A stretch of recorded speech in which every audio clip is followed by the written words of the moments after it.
तो महावीर जयंती के संदर्भ में राज्य सरकार की एक अहम ऐलान के बारे में आपको बता दें। सामान्य प्रशासन विभाग ने जारी किया आदेश, स्थानीय परिस्थितियों के मुताबिक कलेक्टर छुट्टी पर ले सकेंगे फैसला। सामाजिक संगठनों की मांग पर किया गया ये निर्णय। स्थानीय परिस्थितियों के अनुसार महावीर जयंती पर 31 या 30 मार्च को छुट्टी घोषित करने जिला कलेक्टर को अधिकृत किया गया है। अगर जिले में 31 मार्च को ही महावीर जयंती मनाई जा रही है तो अलग से आदेश नहीं होगा जारी। भोपाल में 30 मार्च को सार्वजनिक छुट्टी घोषित कर दी गई है। ये ऑफिशियल डॉक्यूमेंट है।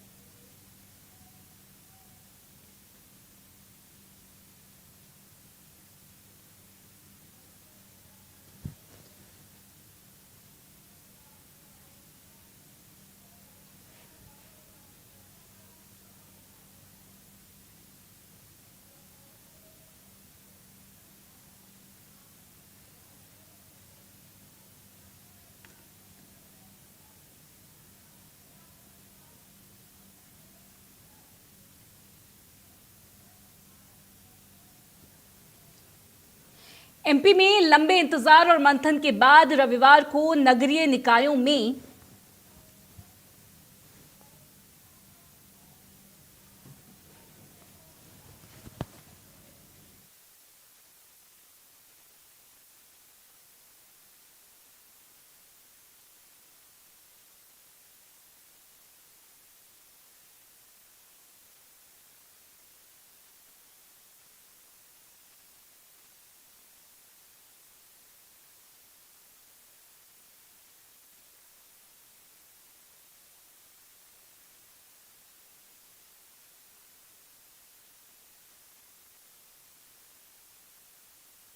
तो एमपी में लंबे इंतजार और मंथन के बाद रविवार को नगरीय निकायों में एल्डरमैन के नामों की घोषणा हो गई है। प्रदेश के 123 नगर परिषदों में मनोनीत पार्षद नियुक्त किए गए हैं। इसको लेकर सूबे के सीएम डॉक्टर मोहन यादव ने एक ट्वीट पोस्ट भी किया है। आपको एक ट्वीट पोस्ट दिखा रहे हैं, ग्राफिक्स के जरिए आप ये पढ़ सकते हैं सीधा।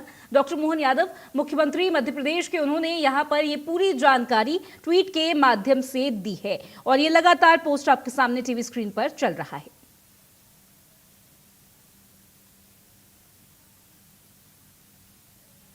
तो यहाँ पर उन्होंने अपनी उम्मीद जताई है, नागरिकों की अपेक्षाओं पर 100% ये सभी लोग खरा उतरेंगे, काम यहाँ पर किया जाएगा। अनुभव और समर्पण का जिक्र उन्होंने किया और ये पोस्ट आप देख रहे हैं टीवी स्क्रीन पर।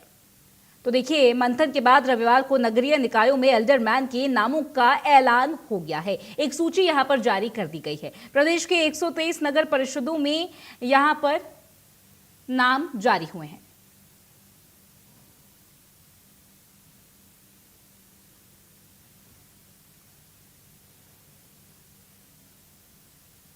हमारे साथ हमारे सहयोगी जुड़ रहे हैं प्रखर जैन, उनसे बात करेंगे। प्रखर, एक बड़ी डेवलपमेंट और एक बड़ी सूची, एक ऑफिशियल डॉक्यूमेंट यहां पर जारी किया गया है सूबे के सीएम का, इसी को लेकर एक ट्वीट पोस्ट भी है।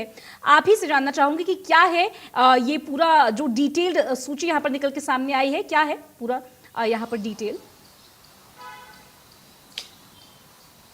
देखिए, बिल्कुल बहुत लंबे समय से सत्ता संगठन की राजनीतिक नियुक्तियों की जो कहीं ना कहीं चर्चा है वो हो रही थी और खास करके नगरीय निकायों के एल्डरमैन की जो इंतजार है वो काफी लंबे समय से किया जा रहा था। 2022 में नगरीय निकाय के चुनाव हुए थे, जिसके बाद से एल्डरमैन की नियुक्ति नहीं हुई थी और अब ठीक अगले नगरीय निकाय चुनाव जो 2027 में होना है उसके ठीक एक साल पहले एल्डरमैन की नियुक्ति की गई है। सत्ता संगठन के अगर बात की जाए तो तालमेल के लिए एक फॉर्मूला तय किया गया है। हर नगरीय निकाय में 4-4 एल्डरमैन की नियुक्ति की जाएगी। देखिए, एल्डरमैन की अगर बात की जाए तो ये कहीं ना कहीं अगर बात की जाए तो इनका सीधे तौर पर जो पॉलिसी मेकिंग है उसमें बहुत बड़ा योगदान नहीं रहता। एक तरीके से ये गार्जियन के तौर पर नगरीय निकायों में काम करते, यानी कि पॉलिसीज को जो है वो मॉनिटर करने का काम किया जाता है। लेकिन अगर इसे राजनीतिक दृष्टिकोण से देखा जाए तो ये काफी अहम पद होते हैं, क्योंकि अगर देखा जाए तो ये जो 123 निकायों में सूची जारी की गई है इसमें अनुभव को भी बहुत ज्यादा जगह दी गई है। कहीं ना कहीं ये कहा जा रहा है कि जिन नगरीय निकायों में ये नियुक्तियां हुई हैं उनमें कहीं ना कहीं चाहे वो स्थानीय स्तर पर रूठे नेताओं को मनाना हो या तमाम दूसरी कवायदें हो, उन्हें ध्यान में रखा गया है, क्योंकि अगले साल जो है वो मध्य प्रदेश में नगरीय निकाय के चुनाव होने हैं। ऐसे में एक साल के अंदर अंदर न केवल पार्टी के अंदर के लोगों को संतुष्ट करना, बल्कि नगरीय निकाय के स्तर पर आम जनता को किस तरीके से फायदा पहुंचाया जाए, इसको लेकर जो है वो ये नियुक्तियां की गई हैं। देखिए, वोटिंग का अधिकार भी हालांकि इनके पास नहीं होगा।